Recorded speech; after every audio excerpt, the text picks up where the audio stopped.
আসসালামু আলাইকুম দর্শক, দেখেন ঘটনা কোথায় যে গড়াচ্ছে।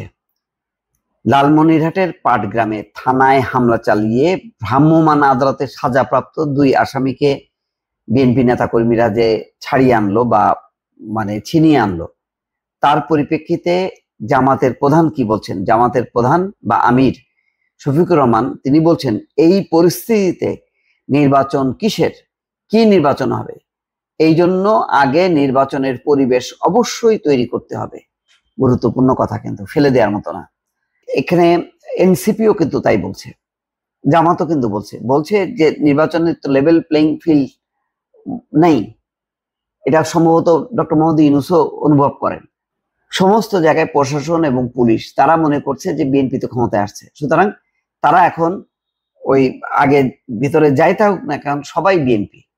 এই যে বিএনপি হয়ে গেল, তাহলে নির্বাচনের যখন নাকি শিডিউল ঘোষণা করা হবে, এই পুলিশ প্রশাসন তার উপরে যেভাবে বিএনপি নেতা কর্মীরা চড়াও হচ্ছে বা তারা যে নিয়ন্ত্রণ আরোপ করছে, এতে তো অন্য দলের প্রার্থীরা তারা তো মাঠেই দাঁড়াইতে পারবে না।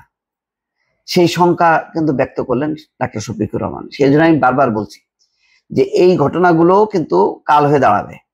এই অসংখ্য ঘটনা নজির সামনে এনে তখন জামাত ফোকাস করার চেষ্টা করবে যে প্রশাসন পুলিশ নিরপেক্ষ না, তাদের উপরে বিএনপি প্রচন্ড নিয়ন্ত্রণ। এই অবস্থায় আমরা মনে করি না যে নির্বাচনে লেভেল প্লেইং ফিল্ড আছে, ফলে এই নির্বাচন হইতে পারে না। নির্বাচনটা হইতে গেলে অবশ্যই লেভেল প্লেইং ফিল্ড করতে হবে। তাহলে এই যে কথাটা বলার সুযোগটা, এই সুযোগটা তৈরি করে দিচ্ছে কারা? দিচ্ছে তৃণমূলের বিএনপির নেতা কর্মীরা। তারা এই যে অঘটন ঘটাচ্ছে, তারা যে চাপ তৈরি করতেছে, এটা এনসিপি করুক, জামাত করুক, সমস্যা নেই। বিএনপি করলে কিন্তু সমস্যা হয়ে যাচ্ছে, কারণ বিএনপি বড় দল। তখন বিএনপির দিকে সবাই আঙুল তুলবে, বলবে যে এই যে দেখেন থানার মধ্যে হামলা চালায় তারা সাজাপ্রাপ্ত আসামিকে উদ্ধার করে, তারপরে পাশে হাতীবান্ধা থানা থেকে উদ্ধার করার জন্য তারা রওনা হয়েছে, সেই থানা ঘেরাও করছে। কিন্তু নজিরবিহীন ঘটনা। এইগুলির ব্যাপারে আমি এখনো বলছি, সময় আছে।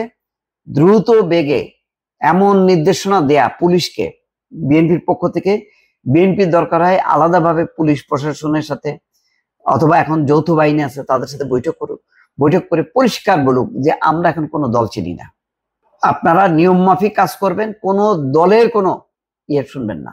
অনেকে ব্যক্তিগতভাবে অনেকে বলে ভাই আমি বাড়ি করতেছিলাম, বাড়ির কাজটা করতে পারতেছি না, চাঁদা না দিলে হবে না।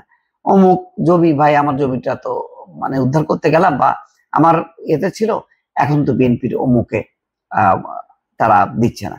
এরকম অসংখ্য কমপ্লেন কিন্তু আসে ব্যক্তিগত পর্যায়ে। তো আর এইগুলি তো একেবারে দৃশ্যমান, যে বড় ধরনের অপরাধ। তা আজকে নীলফামারীর সৈয়দপুর বিমানবন্দরে সাংবাদিকদের এক প্রশ্নের জবাবে জামাতের আমির এই কথা বলছেন। নির্বাচনের পরিবেশ তৈরির জন্য সংস্কারের প্রশ্নগুলো আসছে উল্লেখ করে তিনি বলেন, আমরা আশা করি যদি মৌলিক সংস্কারগুলোতে কার্যকর সংস্কার হয় তাহলে আলহামদুলিল্লাহ একটা ভালো নির্বাচন হবে। আর যদি কোনো সুযোগ নেই, সংস্কার করতে হবে, ভালো নির্বাচনও করতে হবে। মব সন্ত্রাস প্রসঙ্গে সাংবাদিকদের আরেক প্রশ্নের জবাবে বলেন, মব সর্বকালে বাংলাদেশে ছিল, এটা 72 সাল থেকে শুরু হয়েছে এবং এখন পর্যন্ত এটা কন্টিনিউ আছে। কিন্তু এই মব আমরা চাই না, আমরা মবের ঘোর বিরোধী। দেখবেন এসব মবে জামাত ইসলামীর কোনো কর্মী সমর্থক কোথাও জড়িত নেই। যাই হোক, তারা এখন সাধু বুঝলাম, কিন্তু বিএনপির দিকে এই যে এখন গণহারে দোষ চাপানো হবে, এই একটাকে ইস্যু করে 10টা ইস্যু সামনে নিয়ে আসা হবে। সুতরাং আমি আবারও বলি, বিএনপির নেতা কর্মীরা যদি সতর্ক না হয় আর কেন্দ্রীয় নেতৃবৃন্দ যদি নিয়ন্ত্রণ করতে না পারেন, তাহলে কিন্তু এটার ফলাফল ভালো হবে না। ভালো থাকবেন, আল্লাহ হাফেজ।